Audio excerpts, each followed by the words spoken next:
भारत के गैर कानूनी ज़ेर कब्ज़ा जम्मू कश्मीर में भारतीय फोर्सेज ने ज़िला कठुआ में जारी महासरे और तलाशी की कार्रवाइयों और घरों पर छापों के दौरान एक खातून और 2 कम उम्र लड़कियों समेत 2 दर्जन से जायद अफराद गिरफ्तार कर लिए। कठुआ के इलाकों सानियाल, जोथाना, रामकोट, बिलावर, बद्दू, गटी और कोक मंडली में भारतीय फोर्सेज का ऑपरेशन 13वें रोज भी जारी रहा। हिरासत में लिए गए अफराद में एक ही खानदान के 6 अफराद भी शामिल हैं। जम्मू के दीगर अजला रियासी, उधमपुर, डोडा, कश्तवाड़, राजौरी और पुंछ में भी गुज़िश्ता कई रोज से मुहासरे और तलाशी की कार्रवाइयों और छापों का सिलसिला जारी है।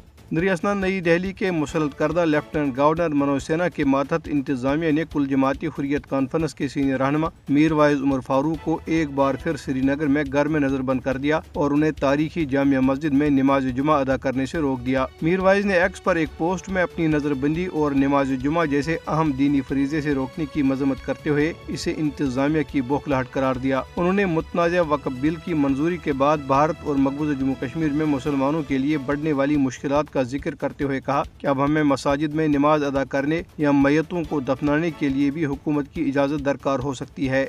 कुल जमाती हुर्रियत कॉन्फ्रेंस के तर्जुमान एडवोकेट अब्दुर्रशीद मिन्हास ने श्रीनगर में एक बयान में भारतीय पार्लियामेंट में वक्फ बिल की मंजूरी की शदीद मजम्मत करते हुए इसे मजहबी आज़ादी और मुसलमानों के हुकूक पर बराह रास्त हमला करार दिया। उन्होंने बिल को बीजेपी के हिंदुत्व एजेंडे का हिस्सा करार दिया जिसका मकसद मुसलमानों के मजहबी इदारों को कमजोर करना है।